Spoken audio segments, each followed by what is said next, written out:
Days Gone was one of those games that when it came out, I thought a lot more people were going to be talking about it than actually were. And then when I eventually played the game, I really enjoyed myself. Well, now one of the developers, the creative director of Days Gone, is speaking out, and he's pissed off that more people didn't play this game. And what he's blaming are actually the critics and the reviewers, because he says because identity politics got in the way of their reviews. Days Gone creative director blames bad reviews on woke reviewers. John Garvin is once again blaming the woke agenda for Days Gone poor critical reception. Now, I didn't play it initially when it launched. I played it a couple months after. I've heard for some people there were some technical issues, whatever, in Days Gone initially. I never experienced those. Maybe they patched those. I'm not sure. But this is what the creative director is saying now. It's been over 3 years since Days Gone launched, nearly 2 since directors Jeff Ross and John Garvin left. And Garvin is still bitter about its poor reception, going as far as to blame woke reviewers who couldn't handle a gruff white biker looking at his date's ass.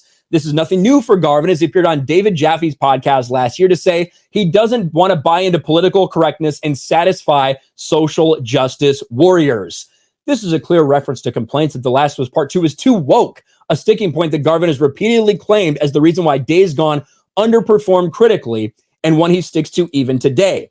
Although his lead features editor Jade King writes, Days Gone would have been just as poorly received if Deacon was staring at his male date's ass as he walked by. He commented about Days Gone. I will never understand how this game didn't get universal praise from critics. One of the few times I've been utterly blown away because I was expecting an average experience based on reviews. Garvin responded with 3 pointers, the first of which being the tech issues and frame rate, the other 2 claiming to reviewers, quote, couldn't be bothered to actually play the game. This happens all the time. We've seen this from Pokemon games to RPGs, like to everything. They don't fucking play the entire game before they put their review out there. Cyberpunk, whatever you want to do. Like, that's a reality when it comes to games journalism and these reviewers. This is a pretty common accusation hurled out whenever negative reviews come in. One we're seeing again with Callisto Protocol, but it has little weight. Unfinished reviews tend to be flagged as in progress. Not giving a score to the reviewer does beat the game. That's bullshit. This is just bullshit. Like, no doubt about it. And if we actually do, and big shout out Yellow Flash, I saw this in his video, he pulled up this old article from 2019 from Bounding Into Comics. IGN and Kotaku writers complain about Days Gone's white protagonist.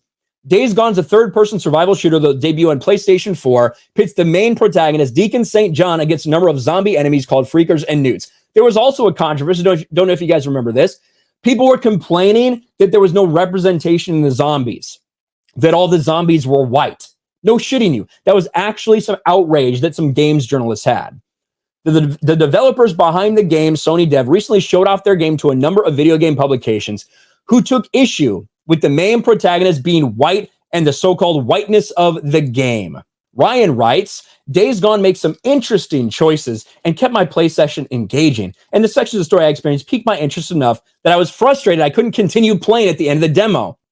While I admit I initially rolled my eyes at yet another gruff white male protagonist in a grim world, especially one with a gruff white male protagonisty name like Deacon St. John, I ended up getting far more invested than I initially expected. But this is a first-party Sony title, and Bend is no stranger to riding around well-developed characters and games with strong narrative focus. Ryan and IGN weren't the only ones pointing this out. Schreier first discusses the storyline himself, Jason Schreier, commenting on the character's race. So that's the thing.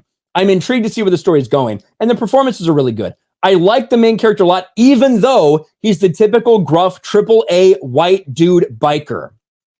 Like, over and over and over again.